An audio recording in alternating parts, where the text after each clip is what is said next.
আসসালামু আলাইকুম গাইস। তো এটা আমার চ্যানেলের ফার্স্ট ভিডিও।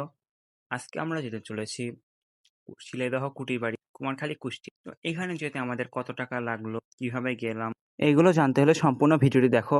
আমি পাবনা থেকে রওনা হয়েছে। পাবনা থেকে আমি চলে এসেছি টেকনিক্যাল মোড়ে। টেকনিক্যাল মোড় থেকে আমি শিলেদহ ঘাটের জন্য অটোতে উঠে পড়ব। এখানে সকাল থেকে অনেক রাত পর্যন্ত শিলেদহ ঘাটের অটো চলাচল করে, কারণ এখানে পাবনা থেকে কুষ্টিয়ার অনেক শ্রমিক যাতায়াত করে। এখান থেকে আমি অটোতে উঠে পড়লাম। আমাদের অটো ছেড়ে দিয়েছে। আজকে আমার সাথে পার্টনার হিসেবে ছিল সাকিব, এবং সে ঘুম থেকে উঠতে পারেনি। তার কারণে আমি আগে একা একা চলে এসেছি। আমি ভেবেছিলাম ও আসবে না, কিন্তু মাঝ রাস্তায় সে আমাকে কল দেয়। কল দিয়ে বলে যে আমি ঘুম থেকে উঠছি। তো আমি তাকে তাড়াতাড়ি করে শিলাদহ ঘাটে চলে আসতে বললাম। এখান থেকে অটোর ভাড়া মাত্র 25 টাকা। পাবনা থেকে শিলাদহ ঘাট পর্যন্ত আসতে আমার প্রায় সময় লেগেছে 20 থেকে 25 মিনিট। তো এইখানে আমি গতকাল রাত থেকে প্রিপারেশন নিতেছিলাম, আমার ফোন চার্জ দেওয়ার জন্য পাওয়ার ব্যাংক রেডি করতেছিলাম। আসলে আমাদের বাংলাদেশটা অনেক বেশি সুন্দর, কিন্তু আমাদের সমস্যা হলো আমরা বাংলাদেশটাকে পরিষ্কার পরিচ্ছন্ন রাখতে পারি না। আমি প্রাকৃতিক সৌন্দর্য উপভোগ করতে করতে যেতেছিলাম। তো এইখানে দেখতে পাচ্ছ, এটাও একটা নদীর অংশ। এটা হলো পাবনার ইসামতি নদী। আজকের আবহাওয়াটা অনেক বেশি গরম ছিল, যার কারণে অনেক ঘামতেছিলাম। আমি চলে এসেছি এখন শিয়ালদহ ঘাটে। তো এখানে আমাদের 2বার অটো চেঞ্জ করতে হবে। টেকনিক্যাল মোড় থেকে এই ঘাট পর্যন্ত আমাদের আসতে লেগেছে 25 টাকা, এবং প্রায় 20 মিনিট মতো সময় লেগেছে। এইখানে তোমরা যে ডান পাশে অটো দেখতে পাচ্ছ, সেটা হলো আমাদের নদীর পাশে নিয়ে যাবে, এবং বাম পাশে যে অটোগুলো দেখতে পাচ্ছ, সেই অটোগুলো হলো নদী থেকে আসার পরে তোমাদের শহর পর্যন্ত নিয়ে যাবে। এইখানে অনেক দোকান দেখতে পাচ্ছ, চায়ের দোকান, তোমরা চাইলে নাস্তা করে নিতে পারো। আমি এইখানে প্রায় 1 ঘন্টা দাঁড়িয়েছিলাম। তো দেখো, ওই যে তোমাদের জুম করে যেখানে দেখাচ্ছি, এই পাশে হলো নদী, অনেক কলা বাগান আছে এখানে। এইখানে বিভিন্ন ধরনের ফসল আবাদ হয়, এবং বালুর চর পড়ে আছে। আমি এখানে অনেকক্ষণ বসেছিলাম, বসে থাকতে থাকতে কিছু ভিডিও করেছি। বসে থাকতে ভালোই লাগতেছিল, কিন্তু অসহ্য আর্দ্রতা ছিল। এদিকে দেখো, আমি ঘোড়ার গাড়ি দেখতে পেয়েছিলাম। এই ঘোড়াগুলো ধান নিয়ে যায়। এখানে তোমরা যে কাশবনগুলো দেখতে পাচ্ছ, এখন কাশফুল ফোটার সময় না। তোমরা যে শরৎকালে আসো, এখানে সবকিছু কাশফুলে ভরা থাকবে। কাশফুল দেখার জন্য এখানে অনেক দূর দূর থেকে অনেক মানুষ বেড়াতে আসে। তোমরাও চাইলে আসতে পারো। এখানে বসে থাকতে থাকতে আমি আরো অনেক ঘোড়ার গাড়ি দেখতে পাই। তো অনেকক্ষণ বসে থাকার পরে অবশেষে আমার ফ্রেন্ড চলে আসে। এই ঘাট থেকে নদীর পাড়ে যাওয়া পর্যন্ত তোমাদের আমি ভিডিওটা নিয়ে দেখাতে পারিনি। তার কারণ হলো রাস্তাটা অনেক বেশি খারাপ, এবং অটোতে অনেক চাপাচাপি করে বসছিলাম। তো এইখানে দেখো, আমাদের ড্রোনটাও উড়াই দিয়েছি। তোমাদের পাখির চোখে কিছু ভিউ দেখাবো। এটা হলো আমাদের নৌকা। তো নৌকাতে উঠতে 40 টাকা করে টিকিট নেয় শুধু নদীটা পার হতে। তো আমরা টিকিট কেটে নৌকার ওপর চলে যাচ্ছি। আমি একটা জিনিস দেখে অনেক অবাক হই। তো নৌকাতে রিক্সা পর্যন্ত ওঠে, রিক্সাও নৌকাতে করে পার হয়। এই দেখো, সাকিব আর আমি এখন নৌকাতে উঠছি। তো আকাশটা অনেক মেঘলা ছিল, আর্দ্রতা 84% ছিল, যার কারণে আমি অনেক বেশি ঘামতেছিলাম। আমি এর আগে অনেকবার নৌকাতে উঠেছি, কিন্তু বুঝলাম না, নৌকাতে ওঠার পর আমার অনেক পা কাঁপতেছিল। তার কারণে ভিডিও করতে আমি সাহস পাইনি। ফোনটা আমার বের করতে ভয় লাগছে যদি ফোনটা পড়ে যায়। ও, এখানের ভিউটা আসলে অনেক সুন্দর। যদি আকাশে রোদ থাকতো তাহলে এখানে অনেক সুন্দরভাবে ছবি তোলা যেত। এটা হলো পদ্মা নদী, এই পাশে পাবনা, আর ওই পাশে হলো কুষ্টিয়ার কুমারখালী। তো আমরা এখন ওই পাশে যাব। এখানে একটা মাঝি দেখছি মাছ কাটতেছিল, এটা দেখে খুব ভালো লাগলো। এরা জেলে আবার মাঝি, নদীতে মাছ ধরে তারাই মাছ কাটছে। তো তার পাতিলের ভিতরে অনেকগুলো মাছ ছিল, আমি দূর থেকে দেখতে পাচ্ছিলাম। তো আমাদের ড্রোনটা উড়িয়ে দিয়েছি। তো এখানকার ভিউটা তোমরা উপভোগ করো। দেখো কত সুন্দর লাগছে, নদীর মাঝে অনেক নৌকা। আমাদের নৌকাটা ছেড়ে দিয়েছে, তো আমি নৌকাতে উঠে পড়েছি। এই যে এখানে সাকিব ড্রোন দিয়ে ভিডিও করছে। এই দেখো আমার পিছনে রিক্সাটা। আমি সাকিবকে ডাক দিতেছিলাম, কিন্তু ওই ভিডিও করা অনেক বেশি ব্যস্ত হয়েছিল।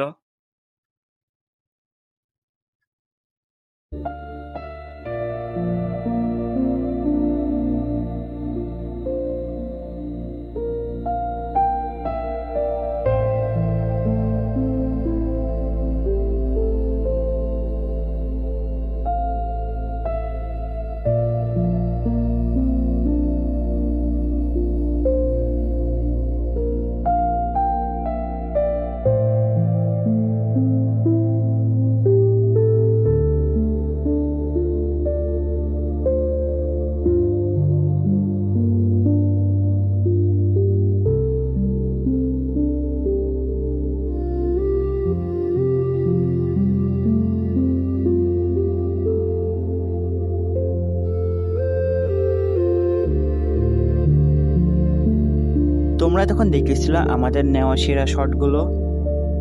আমাদের নৌকা ঘাটে এসে ফিরেছে, তো এখান থেকে সবাই নৌকা থেকে নেমে পড়ছে, কিন্তু আমরা নৌকা থেকে নামছিলাম না, তার কারণ আমরা আরও কিছু শ্যুট নেওয়ার জন্য বসেছিলাম।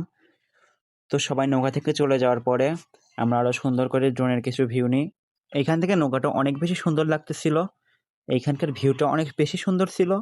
আকাশে যদি মেঘ না থাকতো তাহলে এইখানকার পানিগুলো সব সমুদ্রের পানির মতো দেখা যেত। তো পাখির চোখে আমাদের নৌকাটা দেখতে অনেক বেশি সুন্দর লাগছে। এটা হলো শিলাদহ ঘাট, কুষ্টিয়া শহর থেকে 15 কিলোমিটার দূরে অবস্থিত। পদ্মা নদীর পাশে এই ঘাটটা অবস্থিত। এটা কুষ্টিয়ার সাইডে অবস্থিত। এই ঘাটে পাবনা থেকে কুষ্টিয়া প্রতিদিন নৌকা চলাচল করে। প্রতিদিন শত শত শ্রমিক এই ঘাট হয়ে পার হয়। তো আমরা ঘাট থেকে উঠে চলে এসেছি, এখন আমরা রওনা দেব কুটিবাড়ির উদ্দেশ্যে। এখান থেকে আমরা উঠে যাচ্ছি ওপরে। এখানে রাস্তাটা অনেক বেশি ঢালু, মোটরসাইকেল নিয়ে এখানে ওঠানামা করা অনেক বেশি রিস্কি। কেন যেন আশেপাশে সব মানুষ আমাদের তাকিয়েছিল, দেখে মনে হচ্ছে কোনোদিন মানুষ দেখেনি। তো আমি পাবনা থেকে যেহেতু কুষ্টিয়াতে পার্মানেন্টলি শিফট হয়ে যাব, তার কারণে আমার সাথে একটা ব্যাগ ছিল, তার কারণে ঘুরতে অনেক বেশি কষ্ট হতেছিল। এখান থেকে আমরা যেহেতু কিছু চিনি না, তার কারণে মানুষকে জিজ্ঞেস করতে করতে আমরা এগোতেছিলাম। মানুষ বলল সামনে যেখানে অটো দাঁড়িয়ে আছে ওইখান থেকে শিলাদহর জন্য গাড়ি পাওয়া যাবে, সেখানে ভাড়া মাত্র 10 থেকে 20 টাকা নিবে। ও আমাদের নৌকাতে ভাড়া নিয়েছিল মাত্র 40 টাকা নদী পার হওয়ার জন্য, আর তার সময় বেশি লাগেনি, সময় 5 থেকে 7 মিনিট লেগেছে। তো আমরা এগোতে থাকি। এখানে অনেক অটোওয়ালা আমাদের ডাকতেছিল, কিন্তু আমরা গ্রামের পরিবেশটা উপভোগ করার জন্য ভ্যানে করে গিয়েছি। যিনি এখানকার ভ্যান চালক ছিলেন তিনি আমাদের অনেকভাবে ইনস্ট্রাকশন দিতেছিলেন যে এইখানে কতক্ষণ সময় লাগে, কিভাবে যেতে হয়। তো আমরা চলে এসেছি কুটিবাড়ির বাউন্ডারির ভিতরে। এখানে আমরা দেখতে পাচ্ছি আম বাগান। এই যে গেটটা দেখতে পেলাম, এই গেটটা হলো কুটিবাড়ির আরেকটা গেট। তো আমরা এখন চলে এসেছি কুটির বাড়িতে। কুটির বাড়ির সামনে পাওয়া যায় কুষ্টিয়ার বিখ্যাত কুলফি মালাই। এই কুলফি মালাইটা অন্য জায়গার মতো না, এখানকার কুলফি মালাইটা একদম অরিজিনাল কুলফি মালাই। এটার টেস্টটা অনেক বেশি সুন্দর। তো আপনারা আসলে অবশ্যই কুলফি মালাইটা খাবেন। এটা কুটির বাড়ির গেট। তো এইখানে আমাদের আসতে ভাড়া নিয়েছিল 20 টাকা। এইখানে ড্রোন ক্যামেরা ফ্লাই করা নিষিদ্ধ। এখানে যদি ড্রোন ক্যামেরা ফ্লাই করতে হয় তাহলে আমাদের আলাদাভাবে পারমিশন নিতে হবে, তার জন্য আমরা কোনো ঝামেলা করিনি। আমরা যখন ড্রোন বের করতেছিলাম তখন আশেপাশে মানুষ বলতেছিল এখানে এটা উড়ানো যাবে না, উড়াতে হলে পাশে থেকে পারমিশন নিয়ে আসতে হবে। তো আমরা চলে এসেছি কুটির বাড়িতে। তো কুটির বাড়ি এখানে সর্বপ্রথম আমরা খেয়েছি কুলফি মালাই। কুলফি মালাই এখানে বিভিন্ন ভ্যারিয়েন্ট আছে, 30 টাকা, 50 টাকা আর 100 টাকা। 30 টাকার যেটা সেটা কোয়ালিটি তেমন ভালো না, 50 টাকারটা খাওয়া যায়, আর 100 টাকারটা অতিরিক্ত শর্ট দিয়ে। তো আমরা এখানে 50 টাকার যে কুলফি মালাইটা আছে সেটা নিয়েছি, কারণ আমাদের বাজেট অনেক কম, আমাদের আরও সারা কুষ্টিয়া ঘুরতে হবে। তো এখানের কুলফি মালাইয়ের আলাদা আলাদা ফর্মা পাওয়া যায়, এইগুলো থেকে কুলফি মালাই বের করে একটা কাপের মধ্যে দিয়ে দেয়, আর অনেক জায়গায় পলিথিনের ভিতরেও দেয়। তো এইটা খেতে অনেক বেশি টেস্ট। আমরা অবশেষে কুলফি মালাইটা হাতে পেয়ে গেছি। তো এই দেখো, এটা হলো কুষ্টিয়ার বিখ্যাত কুলফি মালাই। আর আমাদের সামনে আছে রবীন্দ্রনাথের কুটির বাড়ি। মানুষ কিভাবে যেন আমাদের তাকায় আছে, নিজের কাছে কেমন আনইজি ফিল হতেছিল। আমরা কুটির বাড়ির ভিতরে ঢুকে গিয়েছি। আমাদের কাছে থেকে টিকিটের মূল্য নিয়েছিল 10 টাকা, কারণ আমরা ছিলাম স্টুডেন্ট। আমাদের দেখে তারা বিশ্বাস করতেছিল না যে আমরা এখনো ক্লাস 10-এ পড়ি। তারপর কাউন্টারে বললাম যে আপনি কি আইডি কার্ড দেখতে চান, তারপরে তিনি আমাদের টিকিট দিয়ে দেয়। আমি একটু সাকিবকে বললাম ভিডিও করে দিয়ে একটু ভাব দেখাই, তো আমার হাঁটা অত সুন্দর না। এখানে টিকিটের মূল্য বিভিন্ন ধরনের আছে। প্রাইমারি শিক্ষার্থীদের জন্য ফ্রি, মাধ্যমিকের শিক্ষার্থীদের জন্য 10 টাকা, এবং সাধারণ মানুষের জন্য টিকিটের মূল্য 30 টাকা, ফরেনার বিদেশিদের জন্য 200 টাকা। আমরা কুটিবাড়িতে ঢুকে পড়েছি। এখানে আমাদের রবীন্দ্রনাথ ঠাকুর থাকতেন। তো ভিতরে ঢোকার পরে টিকিট আগে এন্ট্রি করা যাবে না, ভিতরে ঢোকার পরে এখানে আবার টিকিট চেক করবে, তারপরে আমাদের জাদুঘরে ঢুকতে দেবে। এখানে ভিতরে ছবি তোলা নিষেধ, তাই আমি নিয়মটা মেনেছি। ছবি তুললেও কেউ কিছু বলতো না। এখান থেকে সম্পূর্ণ ভিউটা দেখা যায়। এটা হলো পুকুর পাড়।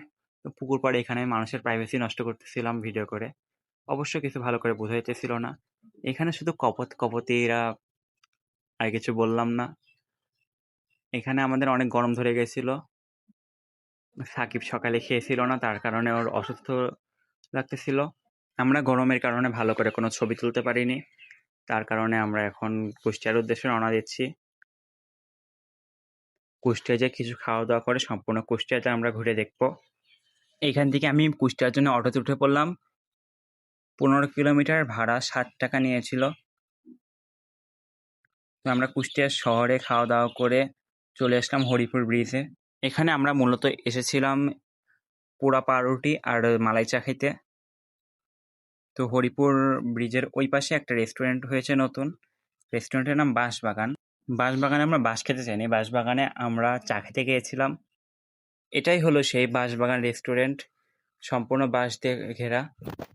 এই রেস্টুরেন্টটা আসলে আমাদের জন্য না। উপরে উঠে দেখি অনেক কপতিরা প্রেম করছে, যার কারণে আমরা যখন লজ্জাতে নেমে এসেছি। এই গরমের মধ্যে আসলে চা খাওয়াটা মানায় না, তাও ট্রাই করে দেখলাম, কুষ্টিয়ার একটা বিখ্যাত জিনিস। তো গাইজ, আজকের ভিডিওটা এই পর্যন্ত। ভিডিওটা যদি ভালো লাগে অবশ্যই চ্যানেলটিকে সাবস্ক্রাইব করে একটা লাইক দিয়ে আমাদের পাশে থাকবে। সবাই ভালো থাকবেন, আল্লাহ হাফেজ।